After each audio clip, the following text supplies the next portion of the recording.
Welcome back to Ultra Retrospective, the web series where I go back and rewatch Ultraman shows to see if I think they still hold up. Today's subject is one of those entries where the background details are more interesting than the final product. So get comfortable, because Ultraman, The Adventure Begins, requires a bit of historical context.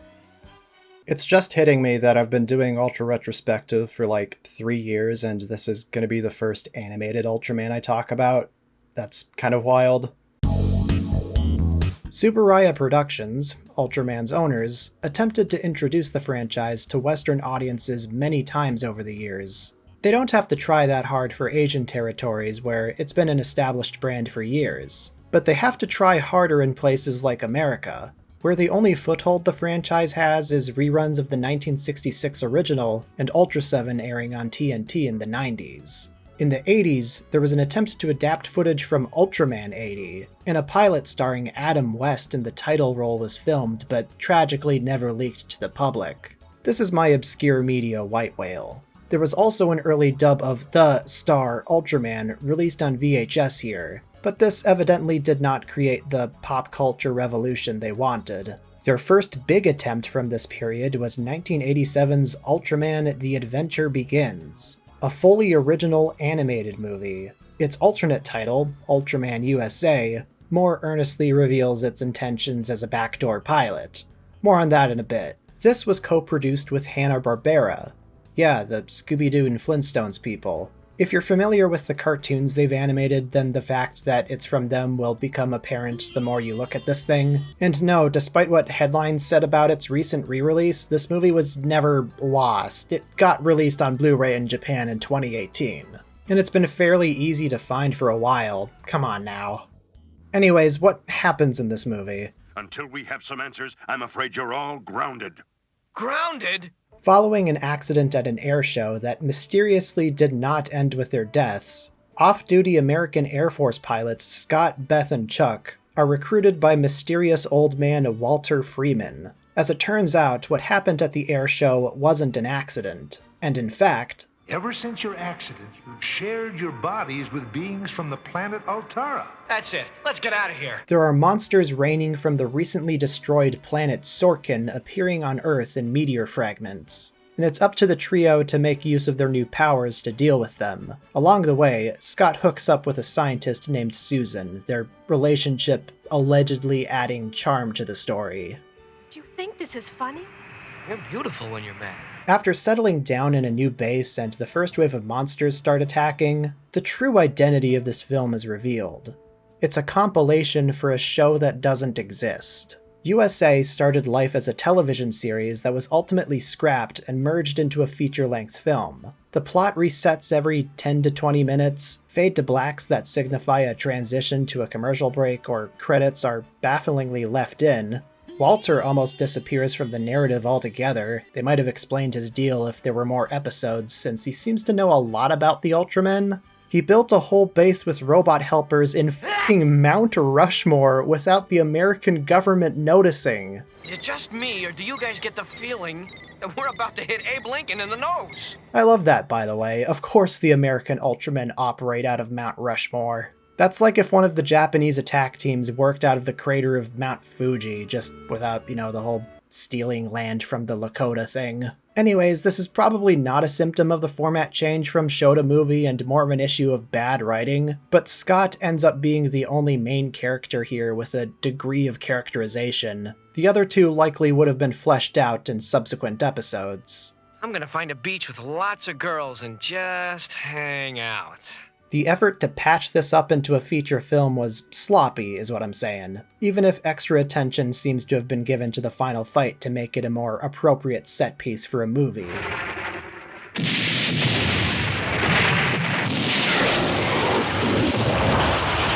Ultraman is and will always be a franchise defined by its suitmation, guys in suits wrestling in miniature sets. But I think it's a totally valid approach to tell its stories through animation as well. You can do a lot more with the monster designs that would otherwise be restricted if they were required to be a suit worn by human beings. Same for the feats of the Ultramen too. Some things just can't be done convincingly in live action without a little plastic doll, or in modern day, CGI. I understand wanting to depict them more consistently through animation. The animation here, in the opinion of a casual, non-animation expert, is serviceable. You're not going to get Disney-level stuff here. I hesitate to say it looks good with the humans most of the time. The pacing of the conversations comes off as awkward at times, and still frames are held on for just long enough to look weird. Unique to a Hanna-Barbera production, though, are the random Sakuga moments. The quality skyrockets at times, and even the fight scenes have a floppy, kinetic quality to them where the giant characters morph and wobble as they move around. It's unique. I like it. It's like they referenced suit actors and tried their best to animate them. Professional weirdo and future Evangelion creator Hideaki Anno was an uncredited key animator here, so that might have something to do with it. Amazing! Look at the size of that thing! While the animation isn't anything special beyond random bursts of quality, the sound design that accompanies it is.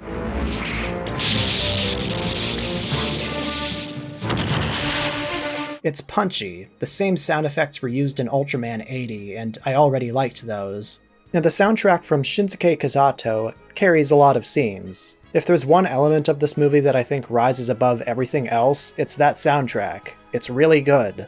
It's so good that he reused the main theme for Ultraman Towards the Future.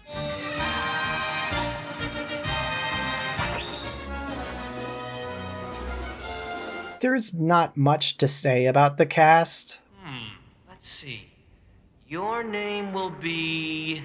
Looks like an Andy to me. Beth and Chuck are barely characters, and the script feels like it's setting up Scott to learn a lesson about teamwork or have his ego checked, but it's really not capitalized on. Susan is there to be like, stop, no, don't hurt the monsters, they're just too big for our little world. It's the Dr. Yamane type of character, but with nothing interesting going on. The attack team being condensed into the Ultramen themselves was a wise change, even if the goofy robots make for an odd addition. If there's anything I think Ultraman USA deserves the most recognition for, it's introducing a main female Ultra who is treated as an equal. She's not a motherly figure who only fights when absolutely necessary or a last-minute gimmick in an attempt to improve ratings. Beth was intended to stand alongside the other two and be an important character from the very start. That's commendable. She's wrapped in tentacles in her first appearance, but hey, you gotta take the victories you can get. Who knows, maybe if The Adventure Begins had been more successful, then it could have normalized more mainline Ultra women. The only problem is that it's a bit far. Oh, don't worry, the space bubble will protect him. I like cheese. There's plenty of it here. If this had gone on to become the weekly cartoon series it was meant to be, I think it would work a little better. As a movie, I expect certain elements to be more beefed up for a cinematic experience, and they just aren't here. The characters are flat, and the animation is a mixed bag. The whole thing feels like the patched-together compilation of an unfinished TV show that it is. That said, when taken as what it is, it can be charming. The voice acting is delightful and over the top, and the score is a banger. I also really enjoy these fight scenes. The sound design and floppy animation is really fun. Ultraman USA, it's an odd entry, but one worth seeking out at least once. If only to glimpse into a world where Ultraman had a cheesy, weekly Saturday morning cartoon from the 80s. What's this murderer doing here? Back off, Wartface. It's okay. He's with me. We can trust him. A note about the voice acting, since I went through the trouble of spending money on the Mill Creek Blu-ray for the sake of comparing. What you've been hearing throughout the video is the original 1987 audio, which is not present in this release. Legal issues prevented the audio this movie was made with from being used, so a new voice cast was brought in to redo the entire movie. Ever since your accident, you've shared your bodies with beings from the planet Altara. Ever since your accident, you've shared your bodies with beings from the planet Altara. The new one isn't bad. Some lines are obviously read a little differently, and some are just completely different altogether. Do you think this is funny? You're beautiful when you're mad. Do you think this is funny? What's funny is how hot I find you. But yeah, I don't know, it's fine. Sorry for the wishy-washy assessment, I just don't have strong feelings towards either one, and I don't blame Tsuburaya for not wanting to deal with more behind-the-scenes politics. That said, this is still one of Mill Creek's more baffling releases. I was always going to watch it with the English audio because it was animated with it in mind, but advertising a Japanese version and not even including subtitles or dub titles is just bad. Even the English video file doesn't come with captions that someone could transplant. Next to Gridman's clunky translations being left intact, this might be the laziest Ultra release from the company yet. Rent it on YouTube or watch it through alternative means, teehee, if you want to check this one out at all. You do not need to own this physically. They don't deserve it.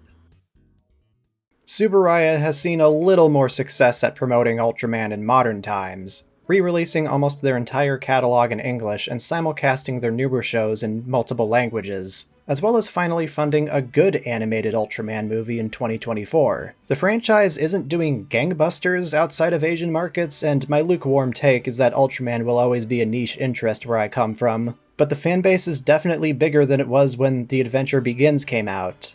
The Ultra Trio from this film made their court-ordered summons in the Mega Monster Battle movie and the Ultra Fight web series, and that's kind of it as far as appearances outside of their source material, outside of the stage shows and whatever. They do join a lineage of Ultraman movies and shows that are entirely animated, and that's kinda cool.